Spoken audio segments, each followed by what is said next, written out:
I want to call on a number of people today to give you an idea of different things that we are doing. I can tell you that the state of emergency was put into place last night before midnight. The National Guard is deployed and will be in communities very shortly, and that is now going to be augmented. We need more individuals in the field. We're going to hear from our Adjutant General in a minute. But first, I want to turn it over to Jesse, the county judge here, who has been working really hard. And then we'll hear from the mayor, and then we'll move to emergency management, National Guard. We'll hear from the Transportation Cabinet and what they're doing, state police, and others. Judge. Thank you, Governor.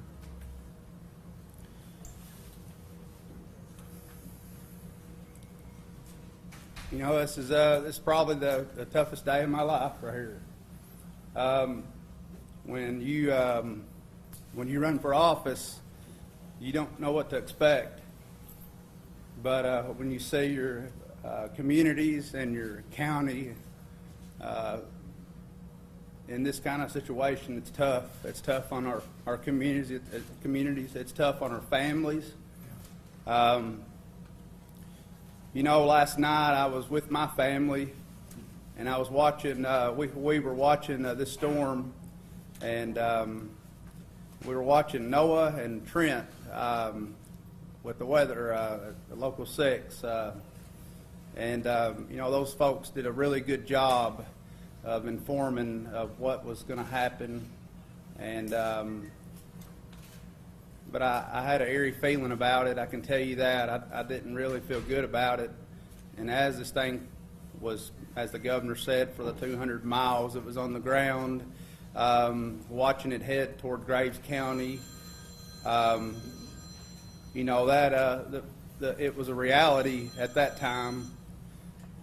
So the only thing I can say to you all at this time, what we need from everyone is we need your prayers, we need your help.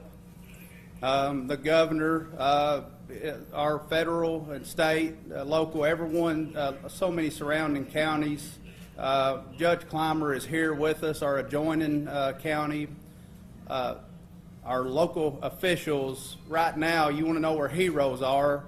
They are out here in the trenches, trying to find people. That's what they're doing right now. And they don't ask for nothing. They just want to resolve the situation and help somebody. There are people coming from all over the country here right now.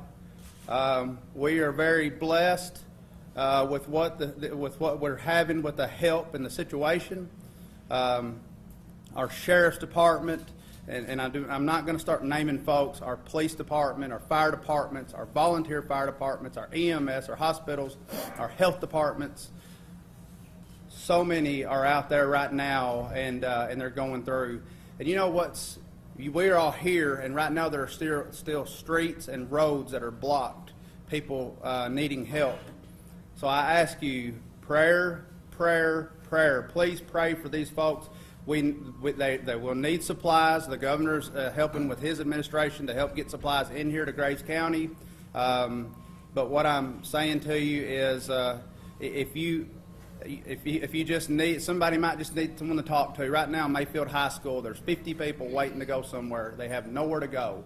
They just need somebody to talk to. And we are in this warm room right now, so just realize that there are people still cold. The temperature's going to drop tonight. So we're going to be in a situation there. We have no water here in Graves County that affects a lot of the rural area in Graves County. We're going to work through that with Mayfield Water and Electric and a lot of our utilities. The power is out, Mayor, for several miles around the city. There again, I'm asking for each and every one of you to pray for our community. Thank you. When I'm always asked about what's the best thing about Mayfield and Graves County, quickly my answer is the people. And what's happening today is exactly what we do best. We have been hit, our Commonwealth has been hit, people we love have lost loved ones, and our hearts are broken because the people that we work with, the people that we know, our families are hurting. So I echo what Judge Perry has just said. I've heard from so many mayors across the Commonwealth and people I went to high school with and college with, what can we do, what can we do? And right now what we need from people who aren't standing in this room and directing other people is just to pray for us. And we will be fine. It's going to take us a while, we will be fine. But today we're going to focus on those who have lost so much. And that's where our hearts are, with them who have lost the people they love and the property and the way they make a living. So pray for us, stand with us, and we will come out stronger because of this. Thank you. Next, we'll hear from Director Dossett from Emergency Management. We have an incredible team locally here, augmented by the state. I've watched it all firsthand, being in the Emergency Operations Center since about 1 o'clock this morning and hearing the reports, but also the response come in real time. I believe within the hour or so, we will have a federal disaster declaration. I've been assured that by the Secretary of Homeland Security and folks at the White House. It's going to let us be reimbursed quicker. It's going to bring some additional resources here. We will see more resources coming into this area to respond to this disaster, I believe, than we've ever seen. Director Dossett. Thank you, Governor. And my first comments are to those families of those we have lost. My sincere hope for a speedy recovery. We'll be with you for weeks, months, and years in this fight. Already you've seen neighbors helping neighbors. That's what Kentucky do. Thank you to the judge and to the mayor. We're here with federal support and state support. As the governor indicated, we have the Kentucky Transportation Cabinet already on the ground. The National Guard is here. The governor has spoken this morning with Deanne Criswell. She is the FEMA administrator. Already in progress on the highway is a FEMA USAR team, which will assist Graves with the search and rescue out at the plant. We have a power assistance package coming, generators that can power up to a facility as large as a hospital. We have an IMAT team. These are incident management teams that organize the entire effort for weeks. We have an incident support team, which will come right here in Graves County and assist in organizing the search and rescue efforts. I want to thank Louisville, Jefferson County Metro EMA, came down, got on the road within 2 hours, and they brought assets from Pleasure Ridge Park, and they're going to be staying for several days. And thank you most of all to all the first responders. You are the true heroes. You were out while the wind was still blowing and the thunderstorms were passing through and the squall lines were here. So thank you for that. We're also looking at, as the governor indicated, we are asking FEMA for immediate reimbursement for Category A and Category B damages. Many of you know what that is, and that will be an immediate process. We have teams from Kentucky Emergency Management. We're sending an IMT team down here as early as tomorrow. So the resources are flowing. We have water on the road. I know your water system was destroyed, including the tower. We also have just had a generous offer from Walmart to start doing drop shipment of bottled water, and we'll continue with that. We're here to help you, and again, any support that you need, don't hesitate to call the state EOC through Tracy. Thank you. Some outside the region, maybe even outside the state, are already asking how they can help. We are working right now on setting up a direct fund. It's going to be, I believe, called the Western Kentucky Tornado Relief Fund, that we're going to be able to accept help into and direct it here in the ways that it's needed the most, and to be able to be flexible with the leadership here. That is in process. But I hope everybody can see that this whole state is with this area. You don't just have the governor and the head of all emergency management. We have the head of our Kentucky National Guard, which deploys at all of our largest emergencies. He's here to witness it firsthand. We're already staging operations in, what, about 8 counties or close to it, with requests still coming in. So General Lamberton.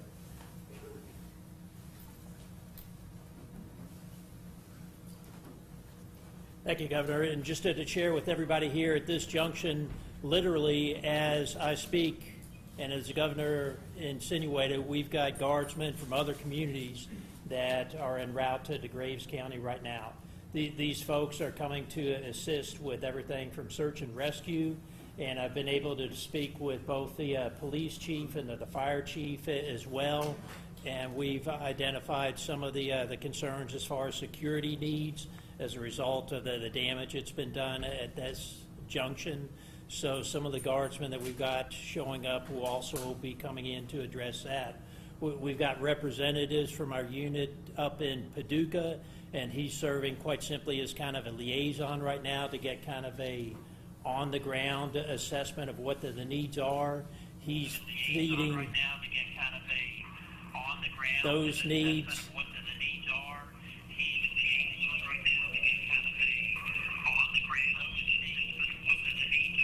What that phone said.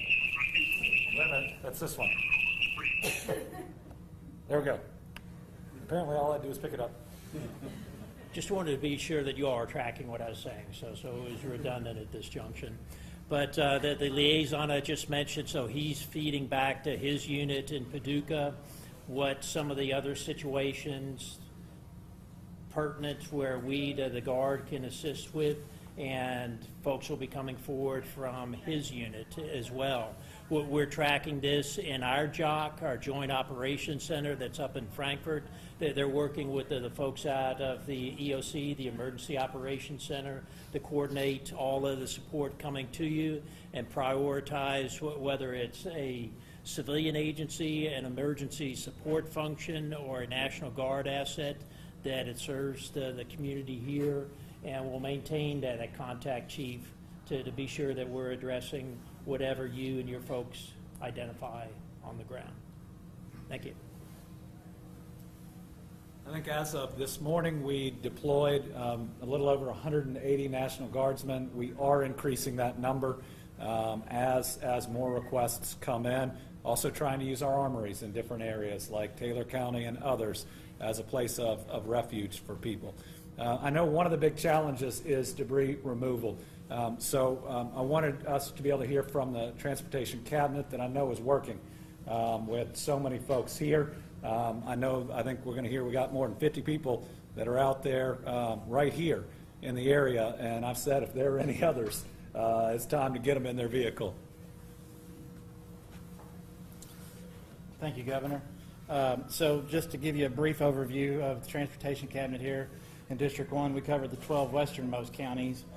So as this storm passed across western Kentucky, it impacted 5 of our 12 counties: Fulton, Hickman, Graves, Marshall, and Lyon counties. And so in those counties specifically, we have our internal crews there out on all of our state routes, as well as the county routes that intersect those state routes through the swath of the storm, utilizing loaders, backhoes, track loaders, dozers, excavators, chainsaws, and manpower. Right here alone in the city of Mayfield, we have approximately 20 folks that are from other crews and from our other counties assisting our Graves County crew. And then all together in Graves County, we have about 40 folks helping assist with state routes, city routes. We've been in conjunction with the chief of police here, the public works director, the mayor, the state police, coordinating our efforts on every route there is within the city of Mayfield. In totality, we have approximately 170 employees across our District 1 that are out in some capacity addressing this particular storm. And again, we have every large piece of equipment that we have at our disposal in operation currently. Thank you. Chief, would you all like to offer anything additional? You're welcome to.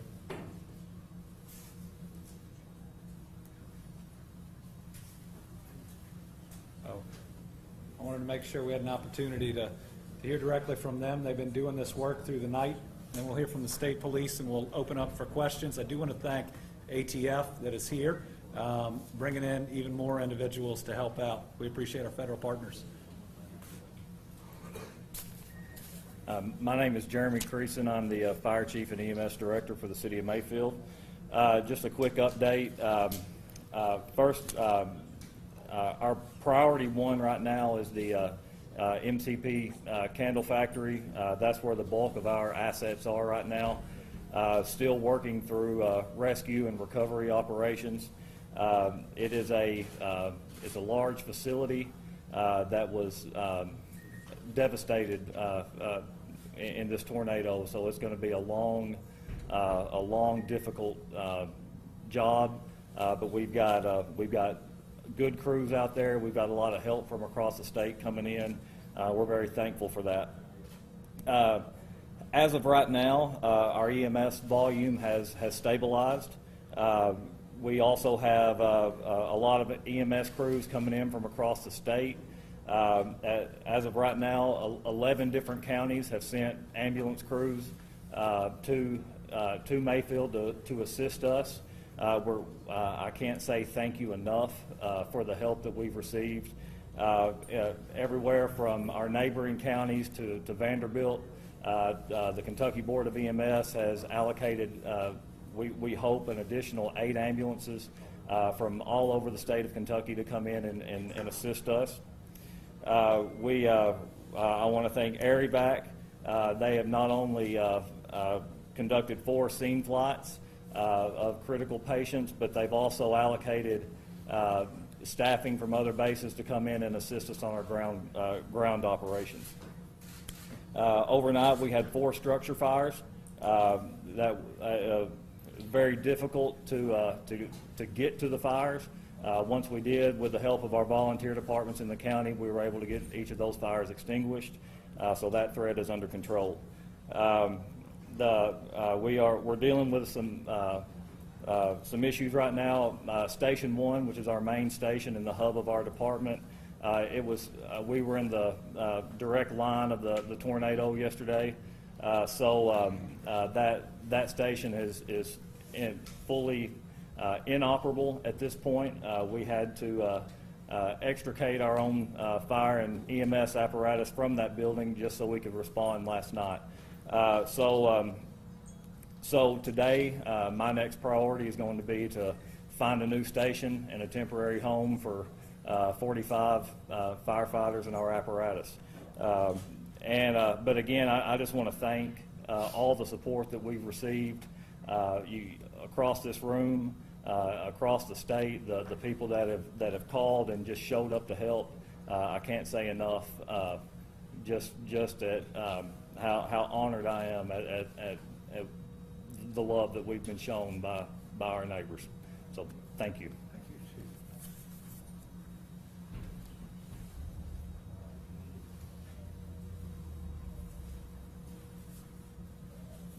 My name is Nathan Kent. I'm the Chief of Police for the City of Mayfield. Our mission is fluid as it's gone through the night,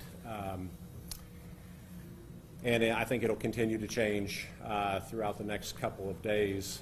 We've been blessed with some support from our sister law enforcement agencies. State Police has been here from the beginning. The Murray City Police Department and the Paducah Police Department sent officers early this morning, and they're patrolling in the city to assist the Mayfield Police Department.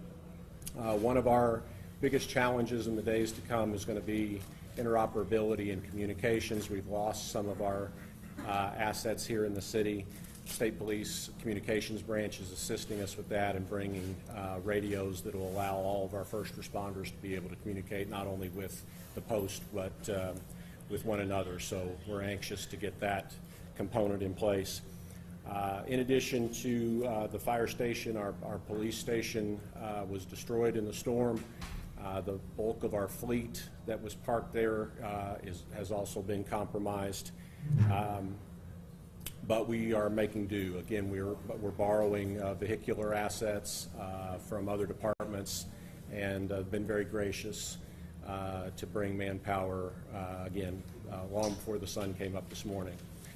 The Mayfield Police Department will begin 12-hour shifts later this evening. We've sent some of our people that had been out 24 hours to get some rest while these other departments were here to help us. Beginning tonight, we'll provide a 24-hour patrol again beginning this evening.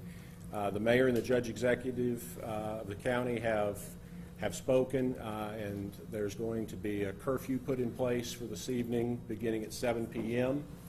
The particulars of that will be that within the city limits and those parts of the county that have been directly affected by the path of the storm. So after dark, we'll go dusk to dawn.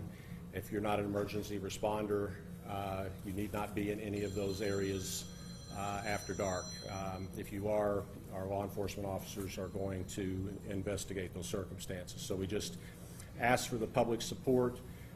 We still have much work to do in terms of foot searches within the city limits themselves to make sure that we've found everybody that needs assistance and needs help. That, I'm sure, will go on not only today but beyond. So very grateful for the help that we've been given. Very grateful for the governor's response and for the state's response. It would be overwhelming, I think, without knowing that we had those resources coming as well. So I don't want to step away without saying that our first priority is with the families that have lost people. And I'm just proud of the men and women that have stepped forward here to help those folks in need. Last, we'll hear from the Kentucky State Police, working through the night in every region that have been impacted. How one way I was getting my information in real time. So it's Trooper Burgess. Yes, sir. Please. Thank you, Governor. The state police has been working very closely with all of our local agencies here to assist in any way we can. We are working to get communications working for all of our local agencies together. Our primary focus right now is preserving as many lives as we can. We are asking that anybody who is not an emergency responder, if they are currently in a safe location, to remain there and not enter into the areas where we are working so that we can get the help to the people that need it as quickly as possible. We appreciate all the support from our local agencies that are here to help us, from surrounding counties and beyond. And again, we're just here to try and preserve as many lives as possible. Thank you. All right. We'll open it up for questions. If you just start by who the question is for. We want to make sure the public is getting the very best information possible. Mark? This would be just for anybody who's at the site conducting the search and rescue. How difficult is the search and rescue at the factory, and what hope remains that people might still be alive there? I'll turn it over here in a second to those that have been there all night, but I just came from there. We're going to lose a lot of lives in that facility, and I pray that there will be another rescue. I pray there'll be another one or two, but it's a very dire situation at this point. Seeing it, I think it was absolutely incredible, the number of people that were saved. But I know it's really hard given the number of people that were in it. I think the largest loss of life in this tornado event is and will be there. And it may end up being the largest loss of life in any tornado event in a single location, again, in the state's history. Anybody else? That's heavy machinery. I mean, pulling, it's the building that's flattened. It's cars from the parking lot that's on top of it. It's huge metal drums, even ones with corrosive chemicals that were inside. It's pretty awful to witness. Do you have any idea how many rescues you've effected through the night to this point? Not just at that facility, but throughout the city? I can't give you a hard number. I can tell you that we loaded a school bus from an apartment complex in the city. It's called the Eloise Fuller Apartments. We were able to evacuate around 30 people from that facility. We sent in crews. One person got out. He walked to Station 1. He let us know that there had been a structural collapse and that there were people trapped. So we immediately sent our crews, and just from that one apartment complex, we had around 30. Overnight, we have, at MCP, there was a steady flow of walking wounded, rescues. We have been working tirelessly through the night, and not just my department, but many departments. And through, it's dangerous out there. As the governor said, we just left, and I walked up, and as soon as I got within 15 feet of the rubble, I see 55-gallon drums with corrosive placards that are turned over, crushed, leaking out. There is the structure is just a pile of bent metal and steel and machinery, and there are crevices. The city of Paducah Fire Department's confined space rescue team, they worked for the entire night rescuing victims. The city of Murray sent their USAR team downtown to assist, and they were able to save many victims. And we had to, at times, crawl over casualties to get to live victims, to get them out, and mark those casualties as we work our way through the rubble. That's just a picture of what they're dealing with down there. So I cannot give you a hard number right now, because they are scattered all over the county, and then in a huge area there at MCP. So. Well, and I certainly believe across the state there have been hundreds of successful rescues. I think one of the difficult facts right now is I think the last successful rescue at the factory was what, 3 a.m.? Around 3:30. It was around 3:30 a.m. What have you seen elsewhere in the state? Have you been to Dawson Springs yet, or is that later? Or? I'm headed there next. Okay. What else do we know about significant damage in other parts of the state? So first reports are a good portion of Dawson Springs is gone. We're standing up the National Guard to go door to door there. Muhlenberg County has lost at least 10 individuals there, and it wasn't hit as hard as some others. We've had damage in so many counties. We have at least one casualty, if not more, in Caldwell County. We've had some in Warren County, but there will be probably up to 10 counties that we lose Kentuckians in. I think here and Hopkins and Marshall and maybe Muhlenberg, we will see some of the larger numbers. Can you tell us more in reference to the rescue recovery at the factory? I know it needs to be instantive.